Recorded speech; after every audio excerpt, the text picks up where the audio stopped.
Hello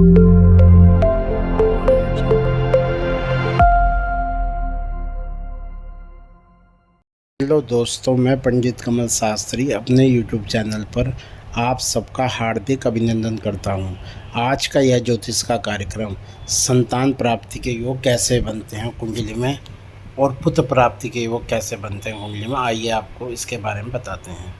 कुंडली का पंचम भाव संतान भाव कहलाता है। जब संतान भाव बलवान होता है या फिर उस भाव पर शुभ ग्रहों की दृष्टि पड़ रही है, तब संतान योग की संभावनाएं अधिक होती है।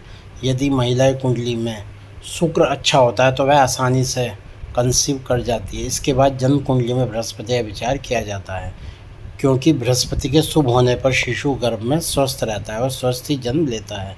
कुंडली में अगर लग्नेश और पंचमेश की युति लग्न या फिर पंचम भाव में हो रही हो तो भी यह योग एक संतान उत्पत्ति के लिए एक अच्छा योग माना जाता है। यदि कुंडली में बृहस्पति लग्न भाग्य भाव या फिर एकादश भाव में हो तो फिर इसकी महादशा चल रही हो तो भी संतान के प्रबल योग बनते हैं। इसके अलावा शुक्र यदि एकादश भाव में बैठकर पंचम भाव पर दृष्टि डाले या फिर स्वयं ही पंचम भाव में विराजित हो तो भी संतान उत्पत्ति की प्रबल संभावना होती है। यदि कोई भी व्यक्ति संतान की उत्पत्ति के लिए परेशानी है तो इससे चिकित्सक के साथ साथ अपनी जन्म पत्रिका भी संकलन करा सकता है। जन्म कुंडली में पंचम भाव में शुभ ग्रह विराजित हो तो या फिर इस भाव पर पंचम भाव में शुभ ग्रहों की दृष्टि पड़ रही हो तो संतान सुख आसानी से प्राप्त हो जाता है। लेकिन यदि इस भाव पर पाप ग्रह की दृष्टि पड़ रही है तो संतान के जन्म में होने में विलम्ब लगता है। यदि पंचम भाव पर राहु की दृष्टि पड़ रही है तो संतान उत्पत्ति में दंपति को अधिक परेशानियों का सामना करना पड़ता है। इस योग से बच्चों को प्राणों का भी खतरा हो सकता है। संतान का भाव पंचम भाव कहलाता है। इस पर जितने भी अशुभ ग्रहों की दृष्टि होगी संतान की उत्पत्ति में उतना ही अधिक परेशानी होगी। इसके अलावा इन ग्रहों की वजह से संतान मृत्यु भी पैदा हो सकती है या पैदा होने के कुछ दिनों के बाद मृत्यु हो जाती है।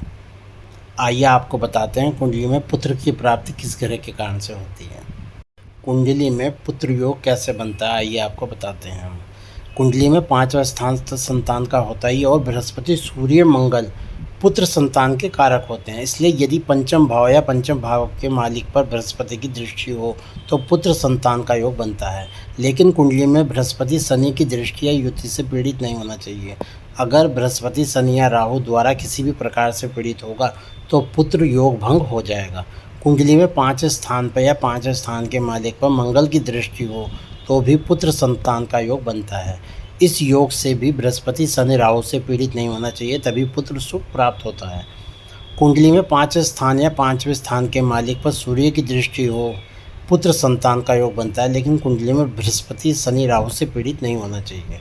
कुंडली में दूसरे स्थान पर बृहस्पति ग्रह की दृष्टि होगी या दूसरे स्थान के मालिक ग्रह पर बृहस्पति ग्रह की स्थिति होगी तो भी पुत्र संतान का योग बनेगा, पुत्र सुख प्राप्त होगा। कुंडली में दूसरा स्थान वंश वृद्धि का होता है, इसलिए कुंडली में दूसरे स्थान का मालिक ग्रह विषम राशि में हो तो पुत्र संतान का योग बनेगा। कुंडली के दूसरे स्थान का मालिक ग्रह सूर्य मंगल या बृहस्पति संपन्न बनाएगा तब भी पुत्र संतान का योग बनेगा, पुत्र सुख प्राप्त जरूर होगा। कुंडली में 11वें स्थान में सूर्य होने पर पुत्र संतान का योग बनता है, पुत्र सुख प्राप्त होता है, वंश वृद्धि के लिए योग बनते हैं। कुंडली में लग्न में बृहस्पति होने पर पुत्र स्थान का योग बनता है, पुत्र सुख प्राप्त होता है। लेकिन कुंडली में बृहस्पति शनि राहु द्वारा किसी प्रकार से पीड़ित नहीं होना चाहिए। पुत्र प्राप्ति के लिए हम आपको कुछ उपाय बताएंगे। प्रत्येक वीरवार व्रत करें। प्रतिदिन सुबह बृहस्पति के मंत्र की एक माला का जाप करें। ओम ग्राम ग्रीं ग्रों स गुरुवे नमः। प्रतिदिन सुबह सूर्य आदित्य हृदय स्तोत्र का पाठ करें। राहु केतु की शांति के लिए प्रतिदिन सुबह पक्षियों को सतनाज जरूर खिलाएं। प्रत्येक शनिवार शनिदेव पर सरसों का तेल जरूर चढ़ाएं। संतान गोपाल मंत्र का जाप करें। ओम देव की सुत गोविंदाय वसुदेव जगत देहि मत अन्यम कृष्णम तवाहम शरणम गतम। आपको इससे विशेष लाभ प्राप्त होगा। नमस्कार।